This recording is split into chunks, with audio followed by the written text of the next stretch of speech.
ಜನ ಹುಚ್ಚ ನಾನು ಸಂತೋಷ ಪಡ್ತೀನಿ ಅಂತ. ಹುಚ್ಚ ವೆಂಕಟ ಸೇನೆ ಅಂತ ಕರಿತಿದ್ರಲ್ಲ, ಅದು ಈಗಲೂ ಇದೆಯಾ? ಇದೆ, ಅದು ವರ್ಲ್ಡ್ ವೈಡ್ ಇದೆ. ಅದು ನಿಮ್ಗೆ ಜನರಿಂದ ಯಾವ ಸಹಾಯವೂ ಬೇಡ ಬೇಡ. ಸೊ ನಿಮ್ಮ ಆರೋಗ್ಯ ಚೆನ್ನಾಗಿದೆ. ನೀವು ಮನೆಯಲ್ಲಿ ಯಾವುದೇ ಇವರನ್ನು ಪೂಜಿಸಲ್ವಾ? ಇಲ್ಲ, ನಮ್ಮ ತಂದೆ ತಾಯಿನ ಪೂಜಿಸ್ತೀನಿ.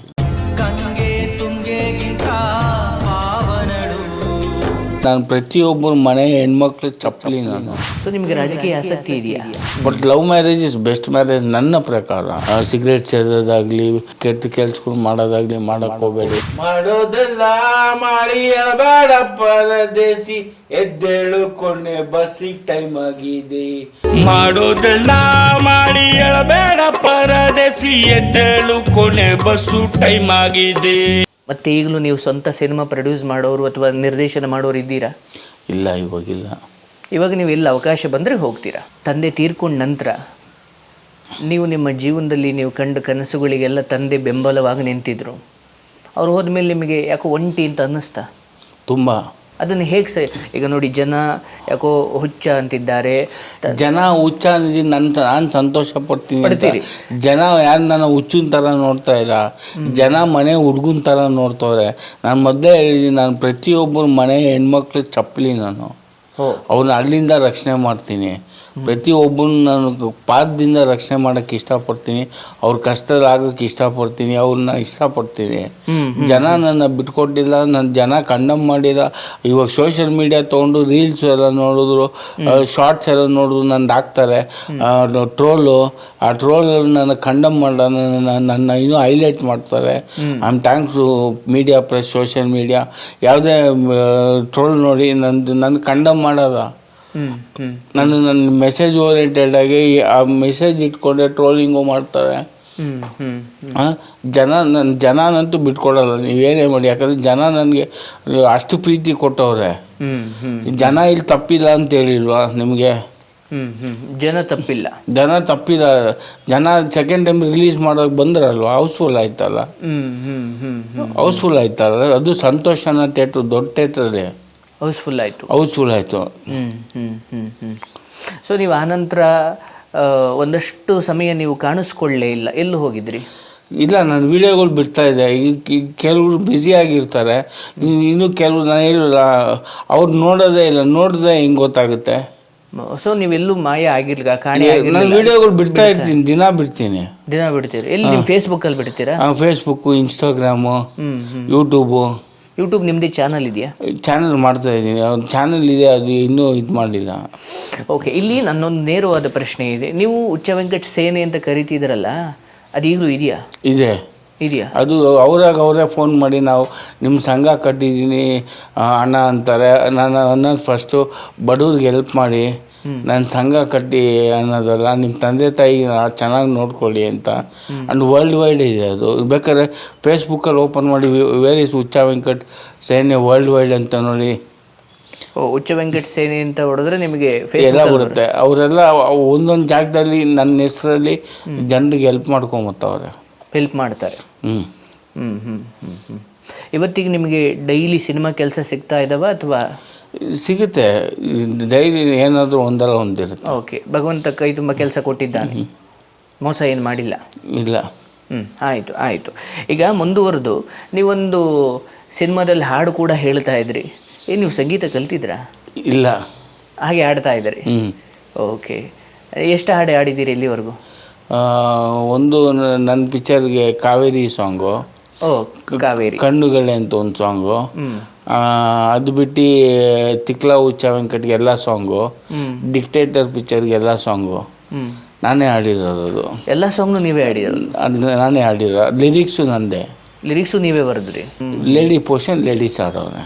ಮತ್ತು ಯೋಗರಾಜ್ ಭಟ್ ಸಿನಿಮಾದಲ್ಲೂ ಕೂಡ ಒಂದು ಹಾಡು ಹಾಡಿದ್ರಿ? ಹೌದು, ಅದ್ಭುತವಾಗಿ ಹಾಡಿದ್ರಿ. ಯೋಗರಾಜ್ ಭಟ್ ಒಂದು ಸಿನಿಮಾದಲ್ಲಿ ನೀವು ಹಾಡು ಹೇಳಿದ್ದೀರಿ. ಒಂದು 2 ಸಾಲ ಹಾಡ್ಬೋದಾ? 2 ಸಾಲು. ಮಾಡೋದೆಲ್ಲ ಮಾಡಿ ಬೇಡ ಪರದೇಸಿ, ಎದ್ದೇಳು ಕೊನೆ ಬಸ್ಸಿಗೆ ಟೈಮ್ ಆಗಿದೆ. ನಿನ್ಗಿದು ಬೇಕಿತ್ತ ಮಗನೇ, ವಾಪಸ್ಸು ಹೊಂಟೋಗು ಶಿವನೇ. ಬ್ಯಾಗು ಇಡೀ ಸೀದಾ ನಡಿ ಅಂತ ಹಾಡು. ಎಷ್ಟು ಚೆನ್ನಾಗಿ. ಇವ ಹಾಡಿಂದ ತುಂಬ ಜನ ನಿಮ್ಮನ್ನು ಗುರುತಿಸ್ತಾರಲ್ವ? ಈಗ ನಿಮ್ಮ ಆರೋಗ್ಯ ಸ್ಥಿತಿ ಹೇಗಿದೆ? ಚೆನ್ನಾಗಿದೆ, ಆರೋಗ್ಯ ಚೆನ್ನಾಗಿದೆ. ಈಗ ಸದ್ಯಕ್ಕೆ ಯಾವ್ಯಾವ ಸಿನಿಮಾ ಮಾಡ್ತಾ ಇದ್ದೀವಿ? ಈ ಸದ್ಯಕ್ಕೆ ಮಾಡಿರೋದು ಮಗ್ಗಿ ಪುಸ್ತಕ, ಅದೊಂದು ಮಾಡಿದೆ.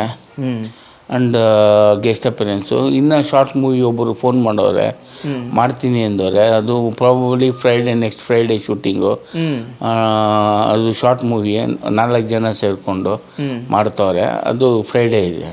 ಓಕೆ, ನಾನು ನಿಮ್ಗೆ ಯಾಕೆ ಹೇಳಿದೆ ಅಂದರೆ, ನಮಗೆ ಜನ ಕೇಳ್ತಿದ್ರು ಹಿಂಗೆ ಹುಚ್ಚ ವೆಂಕಟ್ ಅವ್ರ ಸಂದರ್ಶನ ಇದೆ ಅಂದಾಗ ನಮ್ಮಿಂದ ಆದಷ್ಟು ನಾವು ಸಹಾಯ ಮಾಡ್ತೀವಿ, ಅವ್ರನ್ನ ಕೇಳಿ ನೋಡಿ ಬೇಕಿದ್ರೆ ಕೊಡ್ತೀವಿ ಅಂತ. ಬೇಡ ಬೇಡ, ನಿಮಗೆ ಜನರಿಂದ ಯಾವ ಸಹಾಯವೂ ಬೇಡ. ಸೊ ನಿಮ್ಮ ಆರೋಗ್ಯ ಚೆನ್ನಾಗಿದೆ. ಯಾಕಂದರೆ ನಾನು ಜನರಿಗೆ ಇದನ್ನ ಹೇಳೋಕೆ ಇಷ್ಟಪಡ್ತೀನಿ. ನೀವು ನನ್ನನ್ನು ಬಹಳಷ್ಟು ಸಾರಿ ಕೇಳ್ತಾ ಇದ್ರಿ ಅವ್ರಿಗೇನಾದರೂ ಆ ಥರ ಸಹಾಯ ಇದ್ದರೆ ಕೇಳಿ ಅಂತ. ಸೊ ಅವರೇ ಹೇಳ್ತಿದ್ದಾರೆ ಅವರ ಆರೋಗ್ಯ ಚೆನ್ನಾಗಿದೆಯಂತೆ ಮತ್ತು ಅವ್ರಿಗೇನು ಅದರ ಅವಶ್ಯಕತೆ ಇಲ್ಲವಂತೆ. ನೀವೊಂದು ವಿಡಿಯೋ ಮಾಡಿದ್ರಿ, ಬಿಗ್ ಬಾಸ್ ನನ್ನ ಮತ್ತೆ ಕರ್ಕೊಳ್ಳಿ ಅಂತ. ಹೌದಾ? ಹೋಗ್ತೀರಾ? ಸಿಕ್ಕಿದ್ರೆ ಹೋಗ್ತೀನಿ. ಮತ್ತು ಹೋಗ್ತೀರಾ? ಅವಕಾಶ ಸಿಕ್ಕಿದ್ರೆ ಹೋಗ್ತೀನಿ. Okay okay. ಯಾಕೆ ನೀವು ಒಂಟಿಯಾಗಿ ಉಳ್ಕೊಂಡ್ಬಿಟ್ಟಿದ್ದೀರಿ? ಒಂಟಿಯಾಗಿ ಏನಿಲ್ಲ, ಕೆಲ್ಸಗಳು ಬರುತ್ತೆ, ಕೆಲಸ ಮಾಡ್ಕೊಂಡಿದ್ದೀನಿ. ಮದುವೆಗಿದ್ವಿ ಆಗಲ್ವಾ? ಬೇಡ ಬೇಡ. ಯಾಕೆ ಅದರಿಂದ ಬಹಳ ದೂರ ಒಲಿಯೋದಕ್ಕೆ ಕಾರಣ ಏನು? ಏನು ಬೇಡ ಬೇಡ ಬಿಟ್ಬಿಡ. ಬೇಡ ಬೇಡ. ಮುಂದೆ ನಿಮ್ಮ ಜೀವನ ಹೆಂಗೆ? ಮತ್ತೆ ಮುಂದೆ ಹಿಂಗೆ ಇದ್ಬಿಡ್ತೀವಿ, ಲೈಫ್ ಲಾಂಗು ಹೆಂಗೆ ಇದ್ಬಿಡ್ತೀರಿ? ಈಗ ನಿಮ್ಮ ತಂದೆ ತಾಯಿ ಇರೋವರೆಗೂ ನಿಮ್ಮನ್ನು ನೋಡಿಕೊಂಡ್ರು ಚೆನ್ನಾಗಿ, ನಿಮ್ಮ ಅಕ್ಕ ಭಾವ ನೋಡ್ಕೊಳ್ತಿದ್ದಾರೆ. ಸೊ ಮುಂದೆ ಒಂದು ಸಂಗಾತಿ ಅಂತ ಇದ್ದರೆ ಜೀವನ ಚೆನ್ನಾಗಿರುತ್ತಲ್ವ? ಬೇಡ, ನಾನು ಅರ್ಥ ಮಾಡ್ಕೊಳೋದು ಭಾಳ ಕಷ್ಟ. ಅರ್ಥ ಮಾಡ್ಕೊಂಡವ್ರು ಸಿಗ್ಬೇಕಲ್ವ? ಸಿಕ್ಕಿದ್ರೆ ಆಗ್ತೀರಾ? ಇಲ್ಲ, ಬೇಡ. ಬೇಡ ಬೇಡ, ಅರ್ಥ ಮಾಡ್ಕೊಳ್ಳೋರು ಸಿಗೋದೇ ಇಲ್ಲ. ಈಗ ಸುಮ್ಮನೆ ನೀವು ಇದೆಲ್ಲ ಬಿಟ್ಬೋಣ. ಸ್ಕೂಲ್ ಟೈಮಲ್ಲಿ ಅಥವಾ ಕಾಲೇಜ್ ಟೈಮಲ್ಲಿ ಎಲ್ಲ ಲವ್ ಗಿವ್ ಏನು ಮಾಡಿರಲಿಲ್ಲ? ಇಲ್ವಾ? ಮಾಡಿದ್ರಾ? ಹೌದಾ? ಮನೇಲಿ ಒಪ್ಲಿಲ್ವಾ? ಇಲ್ಲ, ಮದುವೆ ಆಗಕ್ಕಲ್ಲ, ಹಂಗೆ ಲವ್ ಮಾಡಿ ಸ್ಕೂಲಲ್ಲಿ. ಲವ್ ಮಾಡಿ ಏನು ಗೊತ್ತಾ, ಸ್ಕೂಲವರು ಕಾಲೇಜಲ್ಲಿ ಲವ್ ಮಾಡಿದ್ರೆ ಹುಡುಗಿ ಬೇಕಾದ್ರೆ ಜಲ್ದಿ ವಯಸ್ಸಲ್ಲೇ ಮದುವೆ ಮಾಡಿಬಿಡ್ತಾರೆ. ಗಂಡು ಜಲ್ದಿ ವಯಸ್ಸಲ್ಲಿ ಮದುವೆ ಆಗೋಕ್ಕಾಗತ್ತಾ? ಆಗತ್ತಾ? ಹೌದು, ಅವನಿಗೆ ಜವಾಬ್ದಾರಿ ಇರುತ್ತೆ, ಮುಂದೆ ಜವಾಬ್ದಾರಿ ಹಿಡ್ಕೊಳ್ಬೇಕು. ಆಮೇಲೆ ಎಲ್ಲ ಪ್ರೇಮಿಗಳಿಗೆ ಹೇಳೋದು ಒಂದೇ, ನಿಮ್ಮ ತಂದೆ ತಾಯಿನ ಬಿಡಬೇಡಿ, ನಿಮ್ಮ ತಂದೆ ತಾಯಿಯಿಂದ ದೂರ ಹೋಗಬೇಡಿ, ತಂದೆ ತಾಯಿನ ಮರಿಬೇಡಿ. ನೀವು ಮದುವೆ ಅಕಸ್ಮಾತ್ ಪ್ರೀತಿಸಿ ಮದುವೆ ಆದರೆ ಅದು ಚೆನ್ನಾಗಿರುತ್ತೆ. ಆದರೆ ನಿಮ್ಮ ತಂದೆ ತಾಯಿ ಮಾತುಗಳು ಕೇಳಿ. ನೀವು ಮದುವೆ ಆದಮೇಲೆ ನಿಮ್ಮ ಅವ್ರ ಮನೆ ಬಾಗಿಲು ಆಚೆ ಕಡೆ ಹೋಗಿ ನೀವು ಗಂಡ ಹೆಂಡತಿ ಇಬ್ಬರು ನಿಂತಿರೋ ಅವ್ರ ಮನೆಗೆ ಸೇರಿಸಲ್ವ? ಎಷ್ಟೋ ಸರಿ ಪ್ರೇಮಿಗಳು ನೀವು ನಿಮ್ಗಳಿಗೋಸ್ಕರ ಕಾಯ್ತೀರಾ. ನಿಮ್ಮ ತಂದೆ ತಾಯಿ ಬಂದು ತೆಗಿಲಿ ಬಾಗಿಲು ಅಂತ ಕಾಯೋಕ್ಕಾಗಲ್ವ? ನೀವು ಕಾಯ್ತಾರೆ, ಅವರು ನೋಡ್ತಾರೆ ಎಷ್ಟು ಹೊತ್ತಂತ ಆಚೆ ಕಾಯ್ತವ್ರೆ, ಹೋಗ್ಲಿ ಬಿಡು ಕ್ಷಮೆ ಕೊಡ್ತೀನಿ ಅಂತ ಕ್ಷಮೆ ಕೊಟ್ಬಿಡ್ತಾರೆ. ಹಂಗೆ ಮಾಡಿ. ಸೊ ಲವ್ ಮಾಡಿ ಮದುವೆ ಆಗೋದು ಒಳ್ಳೆಯದು. ಅದು ಒಬ್ಬೊಬ್ರಿಗೊಂದೊಂದು. But love marriage is best marriage ನನ್ನ ಪ್ರಕಾರ. ಹೌದಾ? ಅದೇ ಜನ ಪ್ರಕಾರ ಅವರು ಕೆಲವು ಸಂಸ್ಕೃತಿ ಸಂಪ್ರದಾಯ ಧರ್ಮಗಳೆಲ್ಲ ಇರ್ತಾವ, ಅದು ಅವ್ರ ಪರವಾಗಿ ಇರುತ್ತೆ. ಅದೂ ತಪ್ಪಿಲ್ಲ. ಬಟ್ ತಂದೆ ತಾಯಿನ ಬಿಟ್ಕೊಡ್ಕೊಡು, ಅತ್ತೆ ಮಾವನು ಬಿಟ್ಕೊಡ್ಕೊಡು. ಈಗ ಹುಡುಗಿ ಪ್ರೀತಿ ಮಾಡಿರ್ತಾರೆ, ಹುಡುಗಿ ಮನೆಯಲ್ಲಿ ಒಪ್ಪಲ್ಲ, ಅವಾಗ ಏನು ಮಾಡ್ಬೇಕು? ಅವರು ರಿಕ್ವೆಸ್ಟ್ ಮಾಡಬೇಕು ಹುಡುಗಿ ತಂದೆ ತಾಯಿಗೆ. ಅವಾಗೂ ಒಪ್ಪಿಲ್ಲ ಅಂದರೆ ಅದು ನಾನೇ ಹೇಳೋಕ್ಕಾಗಲ್ಲ. ಯಾಕಂದರೆ ಒಬ್ಬೊಬ್ಬರು ತಂದೆ ತಾಯಿ ಆಸೆಗಳು ಇಟ್ಕೊಂಡಿರ್ತಾರೆ, ಕನಸಿಟ್ಕೊಂಡಿರ್ತಾರೆ. ನನ್ನ ಮಗನ ಇವ್ರಿಗೆ ಮದುವೆ ಮಾಡಬೇಕು, ನನ್ನ ಮಗಳನ್ನ ಇವ್ಳಿಗೆ ಮದುವೆ ಮಾಡಬೇಕು ಅಂತ. ಆವಾಗ ತಪ್ಪಾಗುತ್ತೆ, ಅವಾಗ ಮಾತಾಡಿದ್ರೆ. ಸೊ ಹಾಗಾಗಿ ಪ್ರೀತಿಸಿದವರಿಗಿಂತ ತಂದೆ ತಾಯಿ ಪ್ರಥಮ ಆದ್ಯತೆ, ಅವರೇ ಮುಖ್ಯ. ಹೌದು, ತಂದೆ ತಾಯಿಯೇ ಫಸ್ಟು ತಂದೆ ತಾಯಿ. ಹೆಂಡತಿ ಬರೋಲ್ಲ ಅಥವಾ ಲವರ್ ಬರೋಲ್ಲ, ತಂದೆ ತಾಯಿಯೇ ಫಸ್ಟ್ ಬರೋದು. ಓಕೆ, ನೀವು ಎಷ್ಟೊಂದು ಹೋರಾಟಗಳು ಮಾಡಿದ್ದೀರಿ ಅಲ್ವಾ? ಈ ಹೆಣ್ಮಕ್ಳ ಬಗ್ಗೆ ಮಾತಾಡಿದ್ದೀರಿ, ಮತ್ತು ರಾಜಕೀಯ ವಿಚಾರದ ಭ್ರಷ್ಟತೆ ಬಗ್ಗೆ ಎಲ್ಲ ಮಾತಾಡ್ತಾ ಇದ್ದೀರಿ. ಸೊ ನಿಮಗೆ ರಾಜಕೀಯ ಆಸಕ್ತಿ ಇದೆಯಾ? ಇಲ್ಲ, ಈಗಿಲ್ಲ. ಮೊದಲಿತ್ತಾ? ಮೊದಲು ಜನ ನನ್ನ ದುಡ್ಡಲ್ಲಿ ಎಷ್ಟು ಜನಕ್ಕೆ ಸೇವೆ ಕೊಡೋಕ್ಕಾಗುತ್ತೆ. ಅವಾಗ ನಾನು ರಾಜಕೀಯಕ್ಕೆ ಹೋದರೆ ಅಲ್ಲೂ ದುಡಿಬೋದು, ದುಡಿದ್ಬಿಟ್ಟು ಜನಗೆ ಅಲ್ಲೂ ಕೊಡ್ಬೋದು. ರಾಜಕೀಯದಿಂದ ಕೂತ್ಕೊಂಡು ಅಲ್ಲಿಂದನೂ ಹೆಲ್ಪ್ ಮಾಡ್ಬೋದು ಜನಗೆ ಅಂತ ಆಸೆ ಪಟ್ಟೆ. ಬಟ್ ಇಲ್ಲ, ಇವಾಗಿಲ್ಲ. ಓಕೆ, ಅಂದರೆ ನಮ್ಮದೇ ದುಡ್ಡಲ್ಲಿ ಎಷ್ಟು ಅಂತ ಮಾಡೋಕ್ಕಾಗುತ್ತೆ? ಒಂದು ಅಧಿಕಾರ ಇದ್ದರೆ ಜನರಿಗೆ ಮಾಡ್ಬೋದು. ಸೊ ಸೊ ಸುಲಭವಾಗಿ ಅವ್ರು ಕೇಳಿದಷ್ಟು ಅಥವಾ ಯಾರು ಅವಶ್ಯಕತೆ ಇದೆಯೋ ಅವರಿಗೆ ನೀವು ಕೇಳಿದಷ್ಟು ಕೊಡ್ಬೋದು ಅಥವಾ ಏನೋ ಅಲ್ಲ ಏನೇನು ಕೆಲಸ ಇರುತ್ತಲ್ಲ ಜನಾಗಿ ಮಾಡೋ ಕೆಲಸಗಳೇ ರಾಜಕೀಯ ವ್ಯಕ್ತಿಗಳು ಮಾಡೋದು. ರಾಜಕೀಯ ಸೇರಿದ್ರೆ ಜನಕ್ಕೆ ಕೆಲಸ ಮಾಡ್ತೀರಿ. ಈಗ ಸಿನಿಮಾ ಮಾಡೋದು ಅಭಿಮಾನಿಗಳಿಗೆ ಸಿನಿಮಾ ನೋಡಲಿ ಅಂತ, ಆಮೇಲೆ ನಮ್ಗಳಿಗೋಸ್ಕರ ನಾವು ಬೆಳಿಬೇಕು ಅಂತ. ಹಂಗೆ ಈ ರಾಜಕೀಯ ವ್ಯಕ್ತಿಗಳು ಕೆಲಸ ಮಾಡ್ತಾರಲ್ಲ ಪಾಪ, ಆ ಥರ ಅವ್ರ ಥರ ನಾನು ಆಗಿ ಜನರಿಗೆ ರಾಜಕೀಯದಲ್ಲಿ ಯಾವ ರೀತಿ ಕೆಲಸ ಮಾಡ್ತಾರೋ ಆ ರೀತಿ ಕೆಲಸ ಮಾಡೋಕ್ಕೆ ಇಷ್ಟಪಡ್ತಿದ್ದೆ. ಓಕೆ, ಈಗ ಏನಾಗ್ಬಿಟ್ಟಿದೆ ನೋಡಿ ಪಾಪ, ನೀವು ಸಮಾಜದ ಬಗ್ಗೆ ಎಷ್ಟು ಕಾಳಜಿ ಇಟ್ಕೊಂಡು ತುಂಬ ಹೋರಾಟಗಳು ಮಾಡಿದ್ರಿ. ಬಟ್ ಈಗ ಕಾಲೇಜು ಶಾಲಾ ಹಂತಗಳಲ್ಲೇ ಮಕ್ಕಳು ಬೀಡಿ ಸೇದೋದು, ಸಿಗರೇಟ್ ಹೊಡೆಯೋದು, ಮೇಷ್ಟ್ರ ಬಗ್ಗೆನೇ ಕೆಟ್ಟದ ಮಾತಾಡೋದು, ಇವೆಲ್ಲ ನೋಡಿದಾಗ ಏನು ಅನ್ಸುತ್ತೆ ನಿಮಗೆ? ತಪ್ಪು, ಯಾರು ಅದು ಮಾಡಬೇಡಿ.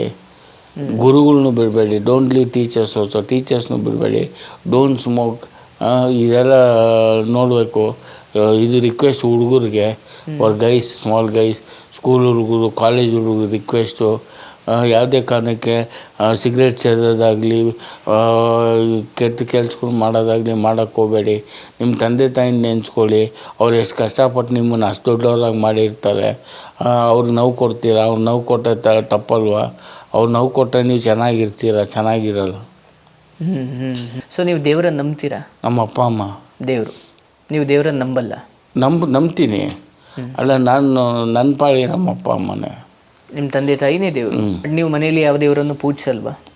ಇಲ್ಲ, ನಮ್ಮ ತಂದೆ ತಾಯಿನ ಪೂಜಿಸ್ತೀನಿ. ಪೂಜಿಸ್ತೀರಾ? ಈಗ ಅವರು ಹೋಗಾಯಿತು, ಈಗಲೂ ಪೂಜಿಸ್ತೀರಾ? ಒಂದೊಂದು ಸೆಕೆಂಡು ಪೂಜಿಸ್ತೀನಿ ಅವ್ರು. ಯಾಕಂದರೆ ನಾನು ಏನೇ ಮಾತಾಡಿದ್ರು ಏನೇ ಮಾಡಿದ್ರು ತಾಯಿ ಹಾಲಿಂದನೇ ಬಂದಿರೋದು, ಅದು ತಂದೆ ಆಶೀರ್ವಾದದಿಂದನೇ ಬಂದಿರೋದು ಅಲ್ವಾ? ಸೊ ಹಾಗಾಗಿ ತಂದೆ ತಾಯಿನೇ ದೇವರು. ಅದ್ಭುತ, ಅದ್ಭುತ. ಸೊ ಆ ತಂದೆ ತಾಯಿನ ತುಂಬ ಚೆನ್ನಾಗಿ ನೋಡ್ಕೊಳ್ಬೇಕು ಅಂತ ಕನಸು ಕಟ್ಕೊಂಡಿದ್ರಿ. ಚೆನ್ನಾಗಿ ಅವ್ರ ತಂದೆ ತಾಯಿನ ಅಷ್ಟು ನೋಡ್ಕೊಳಕ್ಕಾಗಿಲ್ಲ. ತಂದೆನ ನೋಡಿಕೊಂಡೆ. ತಂದೆ ಕನಸುಗಳು, ಆಸೆಗಳು ನೆರವೇರಿಸಿದೆ. ನಾನು ಏನಾಗಬೇಕು ಅಂದ್ಕೊಂಡೋ ಅದನ್ನು ಸಾಧಿಸಿದೆ. ಅವ್ರನ್ನ ಮೆರೆಸಿದೆ. ಎಲ್ಲೆಲ್ಲಿ ಫಂಕ್ಷನ್ಸ್ ಕರ್ಸ್ಕೊಂಡೋಗಿ ಅಲ್ಲವ್ರಿಗೆ ಸನ್ಮಾನ ಮಾಡಿದ್ರು ನನ್ನ ಜೊತೆ. ಅವರು ಪಟ್ಟಿದ ಖುಷಿ ಎಷ್ಟು ಗೊತ್ತಾ? ಎಲ್ಲ ಕಡೆ ಕರ್ಕೊಂಡೋಗಿ ಸನ್ಮಾನ ನನ್ನ ಕರೆದಾಗೆಲ್ಲ, ನನ್ನ ಸನ್ಮಾನ ಮಾಡೋಕ್ಕೆ ಕರೆದಾಗೆಲ್ಲ ಜನರು ನಾನು ಅವ್ರನ್ನ ಕರ್ಕೊಂಡು ಹೋಗ್ತಿದ್ದೆ. ಅವಾಗ ಅವ್ರಿಗೆ ಪಟ್ಟಿದ ಖುಷಿ ಎಷ್ಟು ಗೊತ್ತಾ? ಸನ್ಮಾನಕ್ಕೆಲ್ಲ ಕರ್ಕೊಂಡು ಹೋಗ್ತಿದ್ದೆ. ಖುಷಿ ಪಟ್ಟಿದ್ದಾರೆ. ಖುಷಿ. ಬಟ್ ಎಲ್ಲರೂ ಈ ಥರದ್ದೊಂದು ನೀವು ಕೂಗಾಟಗಳು, ಕಿರ್ಚಾಟಗಳು ಮಾಡಿದ್ರೆ ಬುದ್ಧಿ ಹೇಳ್ತಿದ್ರಾ? ಬುದ್ಧಿ ಹೇಳ್ತಿದ್ರು. ಹೆಂಗೆ ಮಾಡಬೇಡ ಕಣೋ ಅಂತ ಹೇಳ್ತಿದ್ರು. ಬಟ್ ನಿಮ್ಮ ಹುಚ್ಚ ವೆಂಕಟ್ ಸಿನಿಮಾಗೆ ದುಡ್ಡು ಹಾಕಿದ್ದು ನಿಮ್ಮ ತಂದೆನೇ? ನಮ್ಮ ತಂದೆ. ಅಂದರೆ ಬೇರೆ ಯಾರೂ ಸಿಗಲಿಲ್ಲ ಅಂತ ತಂದೆ ಹಾಕಿದ್ದ? ನಿಮ್ಮ ಮುಂದಿನ ಸಿನಿಮಾ ಜೀವನ ಅಂತ ಏನಿದೆ, ಸೊ ಬೇರೆಯವ್ರು ಯಾರೋ ಕೆಲಸ ಕೊಟ್ಟಾಗ ನಾನು ಮಾಡ್ಕೊಂಡು ಹೋಗ್ತೀನಿ, ನಿಮ್ಮದೇ ಸ್ವಂತದ ನಿರ್ದೇಶನ ಅಂತ ಸದ್ಯಕ್ಕೆ ಏನು ಯೋಚನೆ ಇಲ್ಲ? ಇಲ್ಲ.